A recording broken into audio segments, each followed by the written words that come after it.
You're sitting in a restaurant abroad, menu in hand, heart pounding.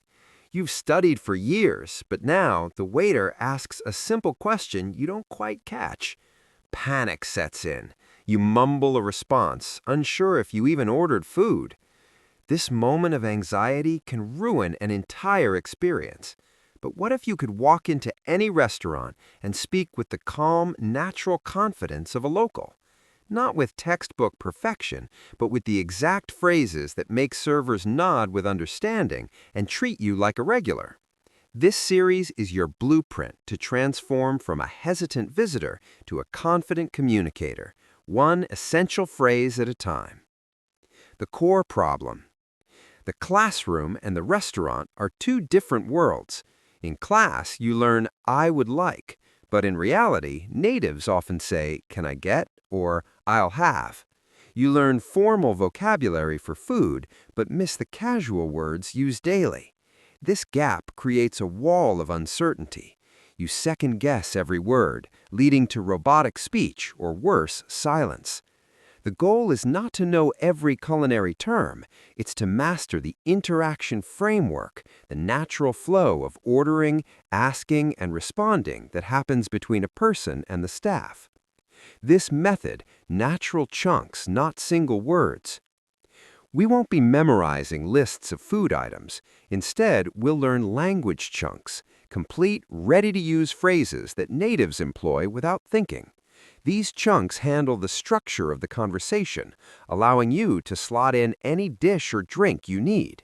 Our focus in Part 1 is the confident opening, the phrases that set the tone for the entire interaction, signaling to the staff that you're comfortable and ready. This initial confidence often leads to better service and a more relaxed experience for you. It's about taking control of the social script from the very moment you're greeted. The art of the order. Sounding sure, not sorry. In Part 1, we established the confident opening, that crucial first impression. Now, we move to the main event, placing your order. This is the moment where hesitation is most obvious. A long, uncertain or whispered questioning tone can make the interaction feel fragile. Our goal here is to project clarity and decisiveness, using phrases that are both polite and naturally assertive. The native grammar of ordering. Forget the overly formal, "I would like to request." The native grammar of ordering is beautifully simple and direct. It revolves around two powerful, flexible phrases. One, "I'll have the cheeseburger, please." This is the gold standard. "I'll have" is future tense, but in this context, it's a polite declaration of your choice. It's more natural and confident than the conditional "I would like." The please softens it perfectly. 2. "Can I get the Greek salad?" This is incredibly common, especially in casual settings. It's not literally asking for permission. It's a standard, friendly way to state your desire. The power of the. Notice the small but mighty word "the." We say, "I'll have the cheeseburger," or "Can I get the Greek salad?" This implies you are choosing from the known options on the menu in front of you. It sounds specific and informed, unlike the vague, "I want a cheeseburger," which sounds like you're asking it to be conjured from thin air. Handling sides and modifications. This is where your confidence truly shines. Use the connector "with" and "on the side." "I'll have the grilled chicken with the roasted vegetables, please." "Can I get the burger with fries?" Notice "with fries," not "with the fries" when it's a standard pairing. And "Can I get the dressing on the side?" Practice this mindset. You are not begging or imposing. You are a customer clearly communicating your choice to a professional whose job it is to serve you. By using these direct, native-like chunks, you streamline the process for everyone. You sound like someone who knows how things are done. In the next part, we'll tackle the inevitable moments when you need to ask questions or make a special request, because even natives don't just order blindly. Navigating the menu. How to ask like a pro. You've mastered the confident opening and the clear order. But what happens when you look at the menu and have a question? Perhaps you don't know what an ingredient is, you have a dietary restriction, or you simply want a recommendation. This moment is not a trap, it's an opportunity to demonstrate sophisticated communication. The key is to ask in a way that is direct, polite, and assumes a helpful response. The Essential Question Toolkit. These phrases are your bridge over any uncertainty. They are how natives gather information without seeming lost or demanding. For descriptions and ingredients. What's the dish name like? This is the perfect open-ended question to get a vivid description. What comes with the dish name? Targets the sides and accompaniments. Does the dish name have nuts in it? Specific and crucial for allergies or preferences. For recommendations and decisions. What's popular here? Or what do you recommend? This shows you trust the server's knowledge. A fantastic follow-up is, I can't decide between the A and the B. Which one do you prefer? This engages them personally and gets you a direct opinion. The magic clarification phrase. When you don't understand the server's explanation, never just say, I don't understand. Instead, use, so just to make sure, that's the repeat your understanding. This confirms details and shows you're attentive. The mindset shift, curiosity, not panic. Treat the server as your guide. Asking these questions isn't a sign of weakness, it's a sign of an engaged and discerning diner. Natives do this all the time. By using these natural phrases, you integrate seamlessly into that role.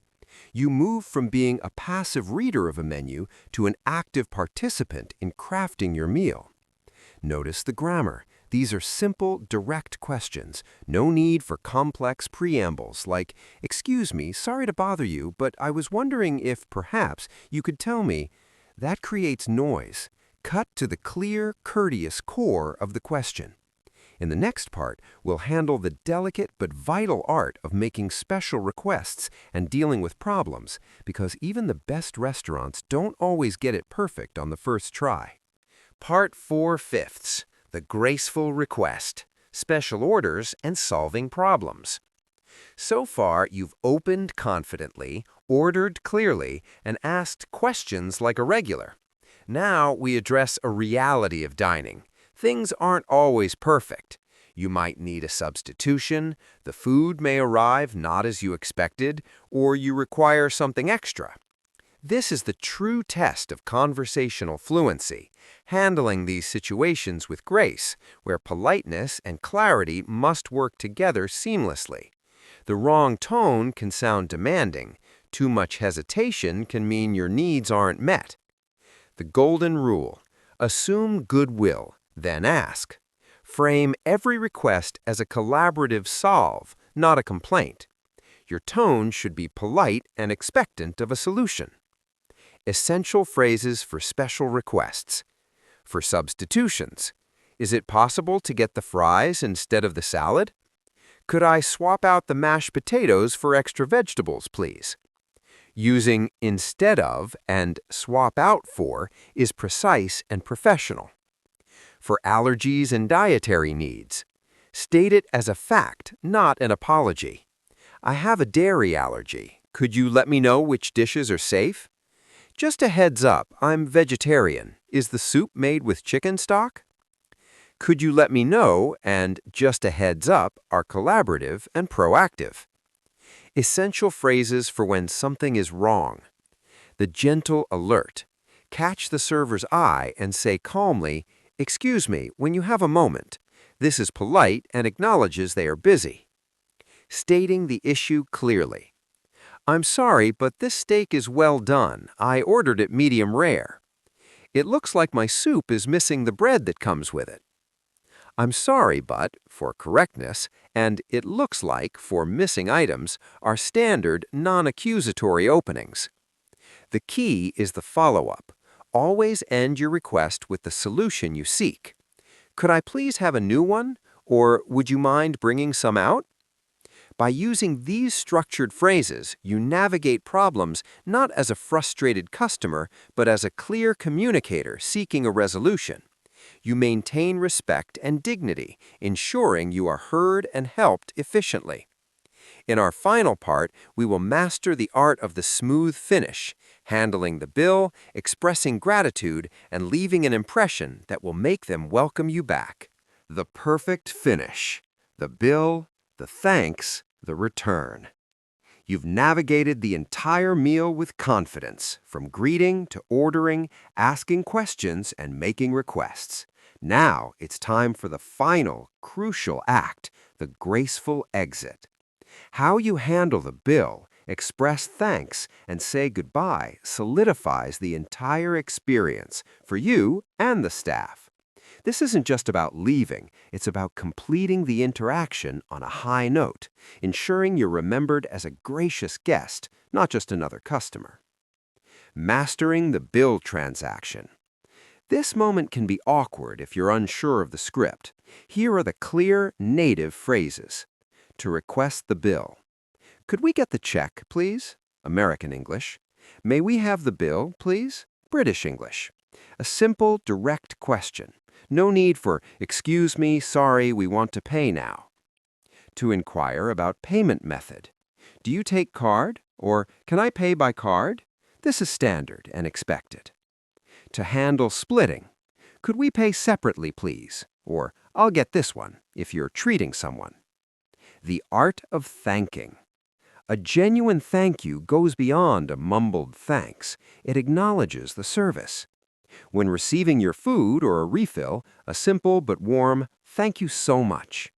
When the server checks on you, everything is perfect, thank you. The final, powerful thank you. As you're leaving, make brief eye contact with your server or a host near the door and say, thank you, everything was wonderful. Or, we really enjoyed it, thanks. This final phrase completes the social contract. It shows appreciation, provides positive feedback, and leaves a lasting impression of politeness. The mindset, completion, not escape. You are not just getting out, you are formally concluding a successful social and commercial interaction. By using these clear, warm phrases, you demonstrate social intelligence and cultural fluency. You walk out not with a sigh of relief, but with the quiet confidence of someone who knows exactly how to navigate the entire ecosystem of a restaurant. You are no longer just a visitor to the language, you are a competent participant in the experience. This is the true meaning of speaking like a native. It's about belonging in the moment, from your first hello to your final thank you.